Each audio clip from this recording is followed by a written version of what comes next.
이 종을 통해서 여러분에게 주신 줄 믿습니다. 여러분, 이 성령의 열매가 사랑나무 따로 있고 신앙나무 따로 있고 한평나무 따로 있는 게 아니에요.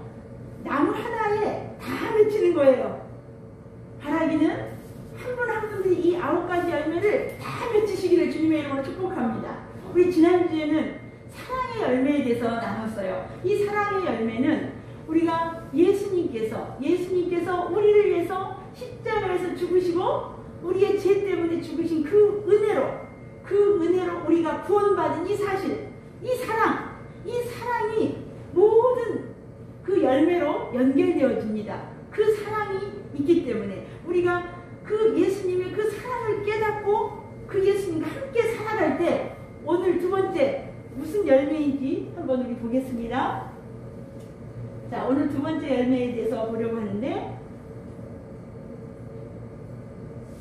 자, 같이 볼게요. 성령의 열매 두 번째, 다 같이 희락은 기쁨이랑 같은 뜻이라고 제가 아까 말씀드렸죠. 네, 우리가 이렇게 우리 모든 사람들은 행복하고 기쁘고 즐겁게 살기를 소망해요.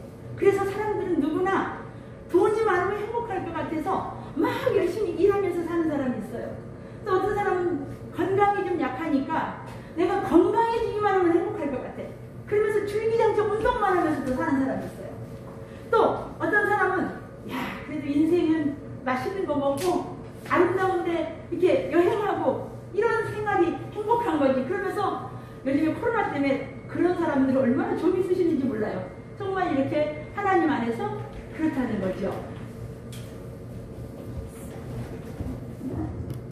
그래서 우리 하나님 안에서 이렇게 우리 각자의 사람들은 이 행복을 추구하면서 이렇게 나아가고 있어요. 그런데 여러분, 이 기쁨, 이 즐거움, 희락에는 두 가지가 있어요. 하나는 외적인 거예요. 지금 제가 말씀드린 그 뭔가 소유에서 오는 이런 거. 그래서 우리는 그런 속에서 어떤 그 쾌락, 기쁨, 즐거움을 누리게 돼요. 그런데 반대로 우리 마음에서 또 나오는 기쁨도 있어요. 이거는 뭐냐면 예를 들어서 뭐 가난한 사람들을 도와줬다거나 좋은 일을 했을 때 우리 속에 놀라운 기쁨이 있잖아요. 이런 외적인 거, 내적인 거, 이런 기쁨들이 있어요. 그런데 오늘 저는 여러분들에게 이 두 가지의 그 기쁨을 초월하는 그런 기쁨을 여러분들과 나누려고 합니다. 여러분, 우리가 잘 아는, 지금은 이제 고인이 되셨지만 그 테레사 수녀님을 아시죠? 우리 다들 아실 거예요. 이 테레사 수녀님은 그 수녀들이 사는 그 수녀원이 정말 시설도 잘 돼 있고 정말 좋은 그런 편리한 그런 수도원에서 얼마든지 일할 수 있었어요. 그런데 이 테레사 수녀님은 인도의 캘커타라는 아주 시골, 정말 빈민가로 이제 빈손으로 들어갔어요. 그래서 거기 가서 그녀는 그곳에 도착해서 천천하게 죽어가는 한 그 병자 여인을 발견하고 그를 병원으로 데리고 가는 것으로 그녀의 평생 사역이 그곳에서 시작되었어요. 자, 테레사 수녀는 이 세상에 가장 가난한 사람들을 돕는데 헌신을 하고 있었어요. 그런데 많은 사람들이, 그 테레사 수녀님을 만나본 사람들이 하는 말이, 그 냄새나고 그 가난한 시골 마을에서 일하고 있는 그녀의 모습에서 하나님의 사랑이 넘쳐 흘러서 그 얼굴에 빛이 나고 있었다고 말하곤 해요. 이것은 그 테레사 수녀가 고백한 것을 봐도 알 수가 있어요. 자, 그 테레사 수녀가 어떻게 고백을 했느냐면은, 기쁨은 기도입니다. 기쁨은 힘입니다. 기쁨은 사랑입니다. 하나님은 기쁨을 주는 사람에게 가장 큰 기쁨을 주십니다. 그러니까 내가 누군가에게 기쁨을 주었을 때 하나님도 내게 기쁨을 주셨다는 거예요. 하나님께 나의 감사를 표현하는 가장 좋은 방법은 모든 것을, 나의 어려움조차도 기쁘게 받아들이는 것입니다. 내게 지금 주어진 이 상황을 그냥 기쁘게 받아들인다는 거죠. 감사로. 기뻐하는 마음은 사랑으로 불타고 있는 그 마음의 정상적인 결과라는 거죠. 그러니까 예수님의 사랑이 속에서 너무 막 불타오르고 있으면 그것은 기쁨으로 나타난다는 거예요. 당신의 마음에 슬픔이 엄습해 오더라도 부활하신 그리스도의 기쁨을 한순간이라도 잊지 않도록 하십시오. 이렇게 테레사 수녀님이 얘기를 했다는 거죠. 이렇게 우리에게는, 그래서 그 사람이 지금 신앙생활을 잘하고 있는가 못하고 있는가를 알려면 그 사람 속에 지금 기쁨이 있는가, 그거를 보면 알 수 있어요. 우리가, 그런데 여러분, 이 예수님께서 성령 안에서 맺혀주는 이 기쁨은 어떤 아까 제가 말씀드렸던 조건이나 환경이나 상황 때문에 오는 그런 기쁨이 아니라는 거예요. 그런 기쁨은 변질될 수 있어요. 그냥 순간 좋았다가, 예를 들어서 여러분 돈 적금해가지고 집 한 건지 샀으면 얼마나 기쁩니까? 막 덩실덩실 춤이라도 추고 싶지 않습니까? 하지만 이 기쁨은 통계에 의하면 한 달, 길으면 3개월 간다는 거예요. 없어지는 기쁨이에요. 그런데 오늘 이제 제가 여러분과 나누려고 하는 이 기쁨은 그런 차원의 기쁨을 뛰어넘는다는 것이죠. 자, 오늘 우리가 본문 말씀이 어떤 책을 봤나요? 에베소서 봤나요? 빌립보서 봤나요? 오늘 본문 잊어버렸어요? 빌립보서. 네. 제가 왜 빌립보서를 여러분에게 좀 이렇게 다시 한번 상기를 시키냐면, 여러분 빌립보서는 다른 말이 있어요. 기쁨의 복음이라고 말해요. 기쁨의 서신이라고 말해요. 빌립보서는 굉장히 긍정적이고 희망적인 책이에요. 그래서 빌립보서 안에는 고난을 뛰어넘어서 항상 기뻐할 수 있는 힘이 이 빌립보서에 있다는 거예요. 자, 고난 가운데 이제는 그 유럽의 첫 교회를 세울 수 있게 되었고, 그 교회가 이제 기쁨이 되고 그 기쁨을 많이 주었던 교회가 바로 이 빌립보 교회입니다. 그래서 희락의 복음, 기쁨의 복음, 이게 이제 자 빌립보서라는 거죠. 희락의 복음. 자, 그 배경을 보면 바울 사도가 전도 여행을 3차까지 다녔는데 2차 전도 여행 때 이제는 이제 전도하는 도중에 밤에 환상을 봤어요. 그런데 그 마게도냐는 지금의 유럽이에요. 유럽, 이탈리아 그쪽에. 근데 마게도냐 사람이 환상 중에 유럽으로 와서, 마게도냐로 와서 우리 좀 도와주세요 하는 이 절규의 모습을 바울 사도가 본 것입니다. 그래서 바울 사도는 아시아로 전도 여행을 가려고 하다가 이제는 유럽으로 방향을 바꾸게 되었어요.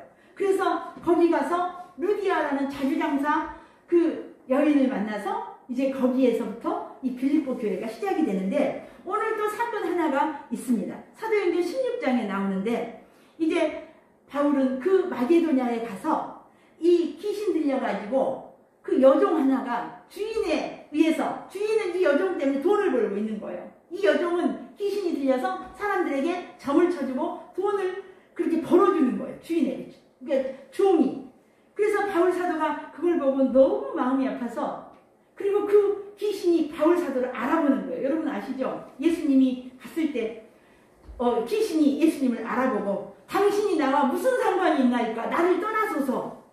그러니까 귀신도 예수님이 하나님의 아들인 걸 알아요. 그런데 중요한 건 당신이 나와 무슨 상관이 있습니까? 귀신은 예수님과 상관이 없어요. 예수님 아는 것 같지 뭐 이렇게 아첨해도 그건 거짓이에요. 그래서 여기서도 이 여인에게 들어있는 귀신이 바울 사도를 알아본 거예요. 그래서 바울 사도가 나사렛 예수 그리스도 이름으로 그 귀신을 쫓아낸 거예요. 그러니까 이 여종이 정상적인 사람이 이제 된 것입니다. 그래서 이제는 주인이 자기가 돈을 벌지 못하게 된 것을 해서 관가에다가 그렇게 사실대로 얘기했겠어요? 저 이상한 데서 외부에서 사람이 왔는데 우리들을 거짓으로 막 유혹해갖고 나쁘게 선동하고 있다고. 그래서 우리가 잘 알잖아요. 바울과 신라가 감옥에 갇혀서 찬송을 불렀을 때 감옥의 문이 지진으로 열려진 사건 말입니다. 그래서 그 간수장이 어떻게 해야지 우리가 구원을 받을 수 있습니까? 이제 간수장이 자결하려고 했어요. 왜요? 간수장은 감옥을 잘 지키는 사람인데 감옥 문이 열려가지고 이제는 제수가 도망간 줄 알고, 그럼 자기는 죽게 생겼잖아요. 근데 바울 사도가 우리가 도망가지 아니하였다고 그러면서 그 간수장에게 나타났을 때 그 간수장이 무릎을 꿇고 어떻게 하면 우리가 구원받을 수 있냐고. 그래서 아주 유명한 말씀이 있죠. 주 예수를 믿으라. 그리하면 너와 내 집이 구원을 얻으리라. 이 말씀이 거기에서 이렇게 나온 말씀이에요. 그래서 이제는 바울 사도는 이 일로 아주 매도 호되게 맞고 감옥에 갇히는 아주 그런 이렇게 어려움을 당하게 됩니다. 이 고난 가운데서 억울하다고 불평 원망한 것이 아니라 바울 사도는 그 감옥에서 하나님 앞에 기뻐 찬송하다가 이렇게 얻어진 이제 세워진 그런 교회가 빌립보 교회라는 거죠. 오늘 본문 빌립보서는 감옥과 깊은 관계가 있습니다. 빌립보 교회는 감옥과 함께 세워진 교회이고 또 빌립보서는 감옥에서 편지를 썼다는 거예요. 그래서 내일을 보장받지 못하는 그 위기의 상황 속에서도 매맞고 피 터진 몸으로 복음서를 기록한 게 빌립보서라는 거예요. 여러분이 빌립보서를 읽을 때 적어도 그걸 생각하면서 좀 한번 읽으면 더 은혜가 될지 몰라요. 자, 그런데 어떤 상황이었냐면 빌립보 교회는 참 좋은 교회였어요. 그런데 이제 그러면서도 그들이 이제 하나님 앞에 늘 기쁘게 살고 있는데 외부에서 잘못된 사람들이 와가지고 이 사람들의 그 믿음을 이렇게 헌신을 못하도록 이렇게 유혹을 했어요. 그래서 바울 사도가 아니다라고, 그래도 기뻐하면서 살아야 된다고, 그러면서 그들을 따르지 말라고, 그들은 이렇게 아주 나쁜 적이라고 하면서 그런 그 기록을 써서 이제 보낸 편지가 빌립보서인데, 자, 빌립보 교회는 바울이 로마에서 복음을 전하다가 감옥에 갇힌 것을 소식을 듣고 이제 성도들이 헌금을 해서 이제는 그 추운 겨울 옷가지도 필요하고 여러 가지를 챙겨가지고 젊은 그 사역자 에바브로 디도 편에 이 헌금을 바울 사도에게 선교 물품을 보내요. 여러분, 그때부터 우리가 해외 선교가 시작된 거예요. 이 빌립보 교회는 그때부터 해외 선교를 했던 거예요. 선교사님을 지원해서 복음이 전해지도록. 그래서 이제는 에바브로 디도가 그 헌금과 바울 사도의 필요를 가지고 이 빌립보에 가서 바울 사도를 돕는데, 여러분, 너무 우리가 그때 빌립보서 나눌 때 제가 말씀드렸는데 기억하실지 몰라요? 이 디도가 중병에 걸린 거예요. 그래가지고 너무 이제 더 어려운 상황이 됐는데 바울 사도가 열심히 어쨌든 거기에서 이 디도가 이제 회복이 돼서 디도 편에 이 편지를 써가지고 빌립보로 보낸 것이 뭐라고? 빌립보서이다. 네. 그래서 이 빌립보서는 4장밖에 안 돼요. 저는 아직 도전을 못했었는데, 제가 전에 대전에서 있던 교회에는 이 빌립보서 4장 다 암송하시는 분들이 있었어요. 이게 얼마든지 암송할 수는 있었는데, 어쨌든 이 4장으로 되어 있고, 이 절은 한 절 한 절이 104절밖에 안 돼요. 그런데 이 4장 안에 이 기쁨에 관한 단어가 20번이나 나온다는 거예요. 그러니까 그래서 기쁨의 서신인 것입니다. 우리가 왜 찬송가 가사에 보면은 후렴이 있잖아요. 예를 들어서 우리 찬송 아까 우리 이희병 원사님하고 했는데, 예수 사랑하심은 성경에서 배웠네. 그래서 후렴에가 무슨 후렴이 있죠? 날 사랑하심, 날 사랑하심, 날 사랑하심, 성경에 쓰였네. 여러분, 후렴은 강조하고 중요한 대목을 반복해서 하는 거예요. 그래서 우리가 후렴에 그게 그 찬송의 주 핵심이거든요. 지금 빌립보서에서 이 후렴과 같은 게 기뻐하라예요. 기뻐하라. 그래서 우리가 이제는 이 험한 세상을 이기는 그 힘이 바로 기쁨이라는 거예요. 인생의 후렴기처럼 기쁨을 늘 우리는 확인해야 돼요. 성령의 기름 부으심을 구할 때, 주님 내게 성령 충만함을 주시옵소서 하고 구할 때 기쁨과 함께 내려진 줄 믿습니다. 그래서 가정도 교회 생활도 우리가 기쁨이 있어야 돼요. 영적 행복감과 충만감, 이것이 기쁨입니다. 여러분, 저도 여러분들이 하나님을 섬기는데, 교회 생활하는데 기쁨으로 섬기기를 기도합니다. 아멘. 반대로 여러분도 저를 위해서 기도해 주실 때, 하나님 우리 목사님이 행암교회를 섬기는데 기쁨으로 섬기게 해달라고 우리 서로 그렇게 기도하십시다. 그러면 우리가 정말 하나님을 섬기는데 이 기쁨이 없다면 너무 불쌍하잖아요. 그죠? 우리가 정말 저 영원한 천국을 보장받은 우리로서 말입니다. 두 번째 보겠습니다. 자, 이 기쁨은 제가 서두에서 말씀드렸듯이 환경을 초월하는 기쁨입니다. 여러분, 그동안 우리가 생각하고 누려왔던 기쁨은 어쩌면은 그냥 우리가 인간적으로 그 누리는 거, 이렇게 그냥 우리가 교회 다니면 잘 돼야 되고, 교회 다니면 건강해야 되고, 교회 다니면 이렇게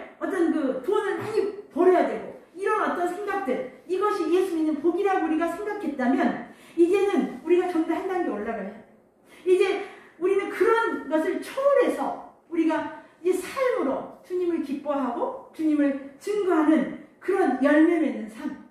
그래서 올해 2021년은 행함교회 성도들이 정말 상황은 코로나로 여전히 어려울지라도 우리 속에 그런 기쁨을 성령의 열매들이 회복되어서 그냥 누가 뭐라고 해도 우리는 예수님이 좋아. 오늘 우리 이백 원사님이 예수님이 좋은 걸, 이백 원사님 정말 예수님 좋으십니까? 아멘. 예, 우리가 이렇게 그 예수님만 생각하면 그냥 기뻐지는 거, 어쩔 때는 코끝이 시큰해지는 그런 은혜들이 여러분에게 있기를 원합니다.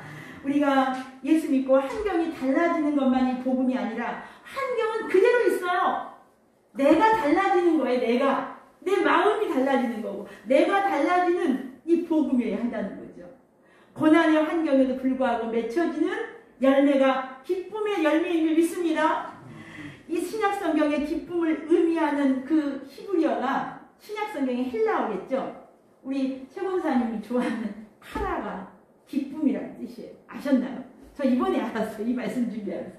근데 여기에 그 카라, 그 꽃 제가 우리 있었잖아요. 그죠? 근데 그게 기쁨인데 어떤 깊은 뜻이 있냐면 세상에 여전히 모순이 되고 또 악이 존재하지만 내 삶 속에 고통이 남아있지만 구세주가 오신다는 그 기대의 기쁨이 이 카라라는 거예요. 그러니까 세상이 막 뭐 파라다이스처럼 막 그런 게 아니라 세상은 여전히 달라진 게 없는데 예수 그리스도가 이 땅에 오신다는 그 기대, 소망, 이게 기쁨 카라라는 뜻이에요. 근데 이 카라는 또 카리스가 이제 은혜이거든요. 은혜. 이 은혜에서 이렇게 나온 단어가 카라라는 거죠. 그러니까 우리가 하나님의 은혜가 내 속에 있어야만 뭐가 있다고요? 기쁨이 있는 거죠. 이 카라의 기쁨이 누려지는 거죠. 그래서 우리가 이렇게 하나님 앞에 그 은혜 안에 기쁨을 누릴 수 있는 거죠. 그래서 오늘 본문을 묵상하는 가운데 우리는 본문 말씀 다시 한번 좀 보고 싶은데 여러분 성경 이걸 넘기려면 한참 넘겨야 될 것 같은데 한번 그래도 넘겨볼까요? 오늘 말씀을 좀 우리가 보려고 하는데 자, 꽤 많은데 4절부터 한번 볼게요. 어떤 좀 우리가 한번 주의 깊게 우리가 너무 잘 알고 있어서 자 여기 4절부터 보겠습니다. 시작. 주 안에서 항상 기뻐하라. 내가 다시 말하노니 기뻐하라. 여러분 여기에서는 어떤 단어를 여러분들이 기억하냐면 항상이라는 단어예요. 항상. 기분 좋을 때만 기뻐하고 아니고 항상 기뻐하라는 거죠. 그 다음 또 하나는 이제 잠시만요. 여기서는 아무것도 염려하지 말고 다만 모든 일. 자, 항상과 모든 일을 기억하시는 거예요. 모든 일. 그 다음에 단어는 이제 하나 더 있습니다. 무엇에든지라는 단어인데요. 자, 여기서 무엇에든지. 그러니까 오늘 우리가 이 말씀 속에서 항상 기뻐해야 된다는 거고요. 또 모든 일에 기뻐해야 되고 그 다음에 무엇에든지. 우리가 인생을 살아가다 보면 기뻐할 수 없는 상황이 너무나도 많이 있습니다. 기뻐할 때 기뻐하는 것은 너무나 당연한 일이죠. 그러나 우리가 기뻐할 수 없는 상황 속에서 도무지 감사할 수 없는 상황 속에서 우리가 기뻐하고 감사하고 기도하라는 거죠. 그래서 우리가 잘 아는 데살로니가 전서 말씀도 항상 기뻐하라. 쉬지 말고 기도하라. 그 말씀 아시잖아요? 이 항상이라는 말씀한다는 거죠. 바울은 착한 일을 했다가 복음 전하다가 감옥에 갇히게 됐어요. 어떻게 보면 이것은 분통 터뜨릴 만한 일이에요. 하나님 정말 살아계십니까? 하나님 계십니까? 제가 어제 보훈에서 제가 아끼던 그런 어떤 자매가 있어요. 그런데 저한테 그렇게 고백했어요. 하나님 정말 계십니까? 지금 저가 떠나온 지가 16년이 됐는데 지금까지도 그 파킨슨 걸린 시어머니 또 주유소를 하니까 시누이 가족 또 자녀들 넷 그 식구들의 새끼 밥을 해주면서 그 큰 주유소에서 그 시어머니를 지금 그러니까 결혼한 지가 지금 한 20년 좀 넘었는데 결혼해서 지금까지 그렇게 살고 있는데 새벽에 일어나서 주유소 문을 열고 그 마당을 돌면서 하나님 진짜 계시냐? 하나님 진짜 계시냐고. 그러면서 어제 전화로 막 울면서 저한테 그 아픔을 호소해서 제가 전화로 정말 뜨겁게 기도하면서 하나님이 위로해달라고 그렇게 한번 나눴습니다. 여러분, 우리가 인생을 살아가는데 진짜 하나님이 계시냐고 묻고 싶을 때가 있다는 것이죠. 그렇게 제가 너무 마음이 아팠어요. 정말 쌍둥이도 키웠고요. 또 3년 전에 시아버지가 돌아가셨는데 시할머니도 모시고 있었어요.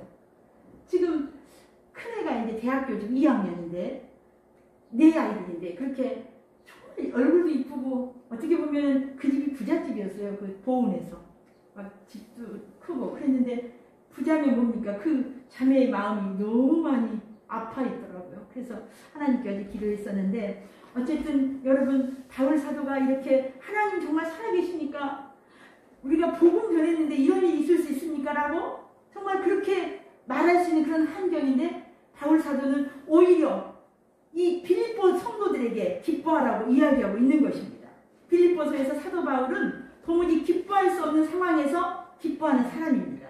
상황과 환경을 뛰어넘어 기뻐할 줄 아는 이 성령의 열매로서 우리가 희락을 누리는 사람입니다. 그래서 바울은 이런 고통 중에서도 내가 기뻐하니 너희도 기뻐하라고 말하는 것입니다. 우리가 정말 이렇게 여러 가지 질병과 아픔, 가난 여러 가지를 통해서 우리들이 얼마나 기뻐하지 못할 일이 많이 있습니까? 그럼에도 우리는 오늘 이 본문 그래도 기뻐하라. 그러니까 항상 모든 일 무엇이든지 이런 표현들은 그래도 기뻐하라는 거죠. 그래서 우리가 이렇게 기도해야 돼요. 제가 한번 나눴던 기억이 나요. 제가 이제 저희 아버지가 친정 아버지가 되게 무서웠어요. 그래서 아버지랑 친하지는 못해요. 근데 아버지가 엄마를 막 이렇게 막 언어 폭행을 하는 거예요. 막 무시하고. 내 속에 기쁨이 없는데 그때 내가 부뚜막에 앉아서 기도하는데 항상 기뻐하라 쉬지 말고 이 말씀이 딱 떠오르는 거예요. 하나님도 지금 기뻐할 수가 없는데요. 기뻐할 수 있게 좀 해주세요. 근데 그때 딱 그 순간 내가 말씀드렸죠. 너 엄마랑 아버지가 다 살아계셔서 너는 이렇게 그 호르몬이 자식, 호랑이 자식이 아니지 않냐. 양 부모가 다 계신, 그러니까 아버지가 살아계신 것만도 감사할 수 있지 않냐. 그러면서 그 말씀이 딱 떠오르면서 제 속에 아까까지도 미웠던 그 아버지가 순식간에 불쌍한 사람으로 딱 바뀌면서 내 안에 정말 감사와 그런 마음으로, 기쁨의 마음으로 변했던 그 기억이 있어요. 여러분, 우리는 안 돼요. 우리는 아까 최 권사님도 말씀했지만 우리는 안 돼요. 성령 하나님의 능력으로 될 수 있는 거예요. 기쁨도 마찬가지예요. 주님 항상 기뻐하라고 했는데 나 기쁘게 살아갈 수 있도록 주님 도와주세요. 우리는 그렇게 기도해야 돼요. 그때 하나님은 우리에게 우리가 아는 말씀이라든가 믿음을 통해서 우리에게 기쁨을 주신다는 거죠. 자, 이제 우리 이제 세 번째 말씀을 또 보려고 합니다. 세 번째는 주 안에서의 희락의 기쁨인데요. 자, 오늘 우리 아까 그 말씀에서 4절 말씀 다시 한번 볼게요. 시작. 주 안에서 항상 기뻐하라. 내가 다시 말하노니 기뻐하라. 여러분, 오늘 그 바울은 기뻐하는 그 조건, 너네는 항상 기뻐해야 되고 그래도 기뻐해야 되고 무슨 일이든지 무엇이든지 기뻐하는 거? 주님 어떻게요? 다 같이 주 안에서. 시작. 주 안에서. 주 안에서 기뻐하라는 거죠. 주님 안에 있으면 이 기쁨이 나온다는 거죠. 우리가 주님 안에서 있지 않기 때문에 기쁨이 없을 수 있다는 거죠. 그래서 바울 사도는 오늘 4절에서도 주 안에서, 10절에서도 내가 주 안에서 크게 기뻐하는, 그리고 또 13절에서도 같은 말씀이 있죠. 내게 능력 주시는 자 안에서. 이 능력 누가 주십니까? 주님이 주시는 거잖아요. 우리는 주 안에서 이렇게 바울 사도가 정말 하나님의 서신서를 많이 썼는데요. 그 안에 132번이나 주 안에서 강조하고 있어요. 여기서 주 안에서의 기쁨은 구원 얻은 기쁨, 절대적인 기쁨을 말합니다. 제사함 받고 하나님의 자녀된 이 기쁨은 절대로 빼앗기지 않는 기쁨입니다. 우리가 구원받은 이 기쁨, 이것은 영원한 특권입니다. 환경은 언젠가 바뀝니다. 그러나 하나님과 나와 줄 믿습니다. 아멘. 환경은 일시적이고 순간적이고 지나가는 거예요. 그러나 예수 안에서의 나의 존재, 나의 신분은 영원합니다. 그렇기 때문에 우리는 주 안에서 기뻐할 수 있는 것입니다. 그래서 우리는 환경에서 갇혀서 울고 웃는 존재가 아니라는 거예요. 우리에게는 환경을 뛰어넘는 기쁨이 있다는 거죠. 왜요? 우리가 환경의 주인이기 때문에 그래요. 따라서 사랑하는 주님을 위해서 우리는 손해보는 것도 기쁨입니다. 예수님 때문에 고난받을 수 있는 것도 기쁨입니다. 교회를 위해 수고하고 헌신하고 희생하는 것도 여러분 아무에게나 주어지는 게 아니에요. 하나님의 자녀들만이 누리는 특권이요 기쁨인 것입니다. 사도 바울이 빌립보에서 말하는 이 기쁨, 갈라디아서에서 말하는 이 희락의 열매, 내가 잘되고 재물을 얻고 출세를 해서 얻는 기쁨이 아니라는 거죠. 죄를 이기고 불편한 환경을 이기고 악을 이기고 사망을 이기는 이 권세의 기쁨이라는 거예요. 여러분 우리가 이제는 그 기쁨을 말할 때 정말 이 놀라운 기쁨의 열매가 여러분 모두에게 있기를 원합니다. 마지막으로는 같이 한번 읽습니다. 시작. 내게 능력 주시는 자 안에서 모든 것을 할 수 있습니다. 오늘 본문 이 마지막 절 13절 이 말씀은 우리 교회 성도님들이 굉장히 좋아하는 말씀이에요. 많은 성도들이 여기에 내게 능력 주시는 자 안에서 내가 모든 에다가 자기의 소원을 넣어서 하나님께 고백해요. 여러분 참 귀한 믿음이에요. 자, 그러나 우리가 신앙이 좀 더 깊어지고 성경 지식이 더해지다 보면 뜻밖에도 이 본문은 그런 배경에서 쓰여지지 않았다는 것을 알 수 있어요. 여러분 오늘 본문에서 느끼셨죠? 자, 바울이 막 어떤 여러 가지 고통 중에서도 자, 바울 사도가 얘기하는 거예요. 너네들이 가져온 성경 물품은 정말 감사하다. 그러나 참 기쁨과 의미는 너희들이 하나님의 나라 사역에 동참하게 되었다는 것. 바울 사도가 기뻐하는 것은 빌립보 교회가 이 복음을 전하는 일에 함께하고 있다는 것이 기뻤다는 거예요. 나의 기쁨은 환경을 따라 달라지지 않는다. 왜냐하면 나는 어떤 형편에서든지 자족할 수 있기 때문이다. 나는 비천에 처할 줄도 알고 풍부에 처할 줄도 알기 때문에 배부르거나 배고프거나 해도 그것을 감당할 일체의 비결이 있다. 그게 무언지 아니? 그것은 내게 능력 주시는 자 안에서 내가 그런 일을 할 수 있었기 때문에. 지금 바울이 막 매맞고 감옥에도 가고 배고프고 이렇게 비천에 처할 줄도 알고 배고픈 거에서 처할 줄 그 비결을 내가 배웠다. 어디에서요? 능력 주시는 그 주님 안에서 내가 그 비결을 배웠다. 이런 맥락에서 이 말씀이 쓰였다는 거예요. 그래서 우리가 바울은 어디서 이런 담대함과 전천후적인 삶을 살 수 있었을까요? 그가 기뻐한 것은 그 빌립보 교회가 보내준 그 선교 헌금 때문에 기뻐한 게 아니었다는 거죠. 그의 기쁨은 오직 예수 그리스도 그리고 믿음으로 주님 사랑 안에 있는 그 빌립보 교회 성도들을 인해서 기뻐했다는 거죠. 우리가 예수님 때문에 행복하고 기뻐하고 감사하며 살아갈 수 있어야 될 줄 믿습니다. 아멘. 그래서 예수님 때문에 바울 사도는 죽어도 기뻐할 수 있다는 것입니다. 우리 성도들이 신앙생활 하는 가운데 가장 당황하고 잘 해결하지 못하는 문제는 내가 예수님을 믿으면 만사 형통한다고 생각하다가 어려움이 찾아오면 너무나 쉽게 낙심해버린다는 거죠. 여러분 이 코로나 때 많은 교회 성도들이 다 줄었대요. 1000명인 교회는 심지어 600명, 500명 반 정도로 줄었다는 거예요. 우리가 이런 어려운 상황에도 예수님을 붙잡는 그 믿음이야말로 진짜 믿음인 줄 믿습니다. 여러분 마지막 때에는 이렇게 주님 앞에 나와서 믿음 생활 하지 못하는 일이 더 많을 수도 있어요. 앞으로. 그럼에도 우리들이 예수님을 붙잡는 그 믿음, 이것이 진짜 믿음인 줄 믿습니다. 정말 우리가 이렇게 비록 예수를 믿어도 어려움이 오고 아픔이 온다 할지라도 하나님 안에서 변함없는 이 기쁨의 열매가 여러분 모두에게 있기를 주님의 이름으로 축원합니다. 마지막으로 여러분에게 하나만 나누려고 합니다. 여러분 온도계가 있고 온도 조절계가 있어요. 자, 온도계는 날씨가 추우면 내려가고 더우면 올라가요. 그런데 온도 조절기는 이런 거죠. 예를 들면 에어컨 온도 조절기. 아, 우리 집이 너무 더워. 그럼 에어컨을 좀 더 낮추는 거예요. 조절하는 거예요.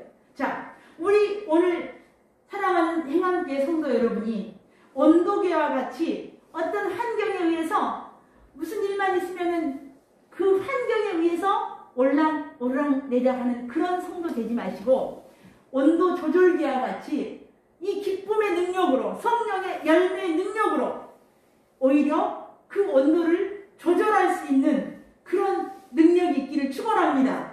이것이 크리스찬의 삶이요 능력인 줄 믿습니다. 그렇습니다. 그리스도인은 예수 안에서 모든 일을 할 수 있습니다. 그리스도인은 어떤 환경에서든지 기뻐하며 삽니다. 고난과 고통 중에서도 기뻐하며 살 수 있습니다. 희락의 열매는 환경을 초월하며 맺히는 성령의 열매입니다. 악한 환경, 고통의 상황을 훌쩍 뛰어넘어 맺히는 열매입니다. 기억하십시오. 진정한 행복의 비결은 주 안에서, 예수님 안에서 우리 한 사람 한 사람들이 그런 열매가 맺혀질 줄 믿습니다. 오늘도 우리 환경에 지배받는 사람들이 아니라 환경의 주인 되어서 항상 기뻐하는, 매일 행복하는 우리 행함교회 성도님들 될 줄 믿습니다. 할렐루야. 기도하겠습니다.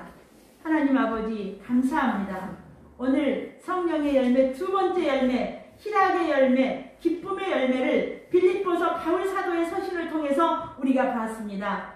바울은 어떤 상황 속에서도 저가